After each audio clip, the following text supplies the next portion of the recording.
I first noticed I was missing on a Thursday.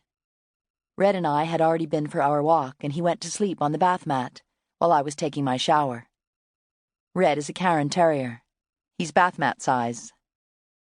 After the shower, I was standing in front of the mirror in a toweling robe brushing my teeth.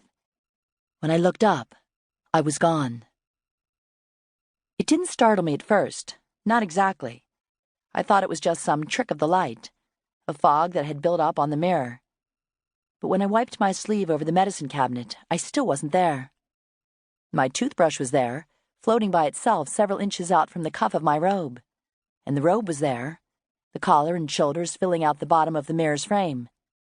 But I was missing. I moved from side to side a couple of times, trying to fit myself back into the picture. But all I saw was the open shower curtain behind me, the tiles of the tub, the built-in shelf that held the shampoo and conditioner. I spat out the toothpaste, and there it was in the sink, looking exactly like toothpaste. That was when I thought, stroke.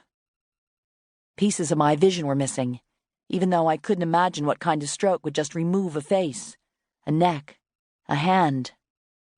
Leaning forward toward the mirror, I gently tapped my invisible fingers against my invisible cheek, and what had once been a finger was stopped by what had once been a face. Curiosity was quickly being replaced by a rising wall of panic. I was 54 years old, and I was gone. "Red?" I said, trying out my voice. Unlike the rest of me, my voice was still there. Red lifted his head from the bath mat and looked straight at me, his brown eyes bright and full of recognition. He wagged his tail, thinking that maybe I wanted to go for another walk. Tentatively, I held out my invisible hand to him, wondering if I was dead, and if I was, what effect it would have on the poor dog. But Red sniffed the place where my hand should have been and gave it a couple of licks.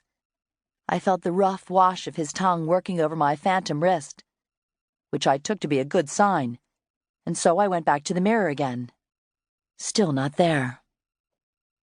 I went into the bedroom feeling lightheaded, or feeling like someone who didn't have a head, and sitting down on the edge of the bed, which gave a creak of recognition, I picked up the phone and dialed the back line number at Arthur's office.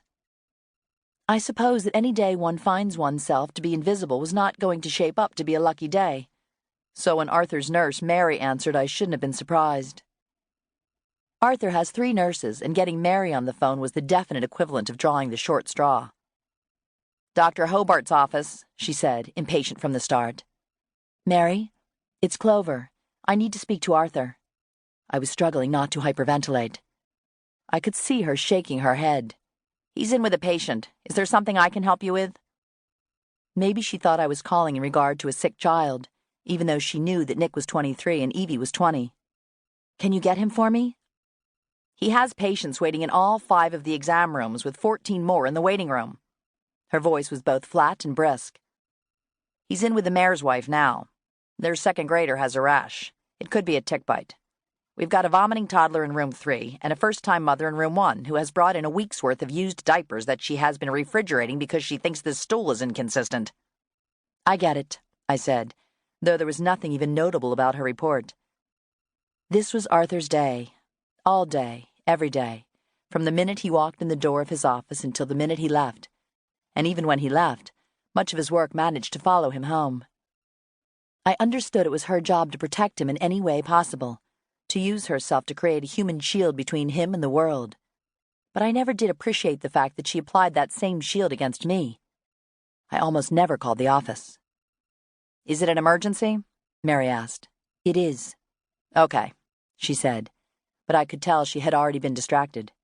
I could hear a shrill screaming in the background, and then, abruptly, the line went dead.